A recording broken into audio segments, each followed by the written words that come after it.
Welcome back, brothers and sisters. I am Braden. This is Langley Outdoors Academy, and thank you for stopping by. All right, guys, on this episode of Bullet Points, we have got to talk about an article that I just found on CNN. Now, this article is referencing the synagogue hostage situation that just occurred about 2 weeks ago. But what I want to do is I want to focus on two things in this article, because that's what we do on Bullet Points. We dispel the propaganda, we dive right into that echo chamber and just demolish it, because this is propaganda of the highest order. Now, I'm going to show you everything. I want to know what you guys think, and send this one out, because this is blatant and it's easy to refute. It's linked in the description box below, and as always, we're always trying to earn that subscription on this channel. So if you are here and you love what we're doing, we are driving towards 2022. We'd love to have you along for the ride, but enough of that. Let's dive into this propaganda, and we got an echo chamber to bash open here. All right, so check this out. Justice Department charges a man who allegedly sold a gun to the Texas synagogue hostage taker. Okay, so what I want to highlight here is this article is pointing to the fact that they arrested the man for selling a gun, which is a constitutional protected right. It's perfectly legal. That's what they're hitting on. So there's a big reason that they worded it like this. Check out the first sentence here. CNN. Federal prosecutors have charged a 32-year-old man with a federal firearm crime, alleging he sold the something hostage taker the gun he used during this month's 11-hour standoff.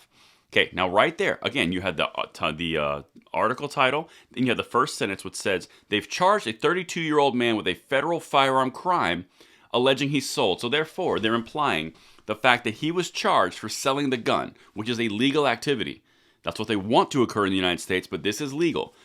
Watch how it unravels, and it further disproves gun control and dispels this article. So here's where it starts to fall apart. Check this out. Henry Williams, who was charged Tuesday with being a felon in possession of a firearm. Oh, I thought he sold the gun. Let's continue. He allegedly sold a semi-automatic pistol to the guy who did it on January 13th, according to a criminal complaint. So wait a minute. I thought the article in the first part of this article said that he was charged for selling the gun. He wasn't? He was charged for something else? Check it out. FBI agents and local authorities worked around the clock to figure out how Akram got his weapon. Matthew DeSarno, the special agent in charge of the FBI's Dallas field office, said in a statement. The question had been their investigation's primary gap, DeSarno said last week in a news conference. So, where'd they get the gun? Well, check out what they did.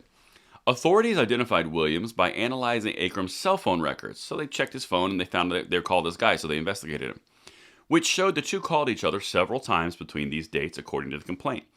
When authorities first approached Williams on January 16th, he told federal investigators that he met a man with a British accent, but did not remember the man's name. So the FBI interviewed this guy, Williams. Okay? Look what happens next. Agents interviewed Williams again after he was arrested for an outstanding state warrant and showed him a photo of Akram, and he confirmed that he was the person he sold the handgun to, the complaint said. So the FBI investigated or interrogated him once, or interviewed him once. They went back when they found out he had a state warrant, but if he had a state warrant, how did he have a firearm? How did he sell something that he couldn't legally have? Because gun control wouldn't allow him to have that, right? Let's keep going. It gets even juicier. Williams was previously incarcerated for aggravated assault with a deadly weapon and attempted possession of a controlled substance, according to the complaint. He remains detained ahead of Monday pretrial detention hearing. So he was a felon? How could he have sold a gun to somebody who's not a citizen of the United States, who also can't have that firearm, if gun control and all the common sense gun control measures were in place?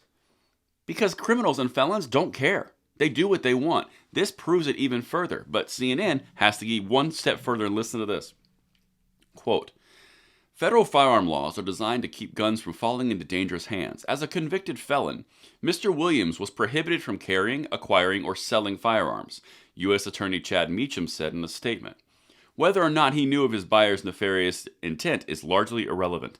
Felons cannot have guns, period, and the Justice Department is committed to prosecuting those who do. So this guy was a convicted felon.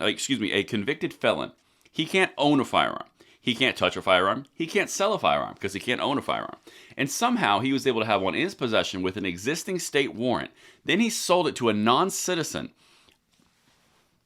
How's that possible? And that's what I leave it for you. This is an example of CNN trying to get your headline and attention of saying, look, he sold a gun, so that's illegal, which it is not in the United States because we are citizens and we have a Second Amendment. And that's what I've got for you. Let me know what you guys think of this bullet point, and I'll see you tonight at the 9 p.m. segment. I'm Braden. See you later.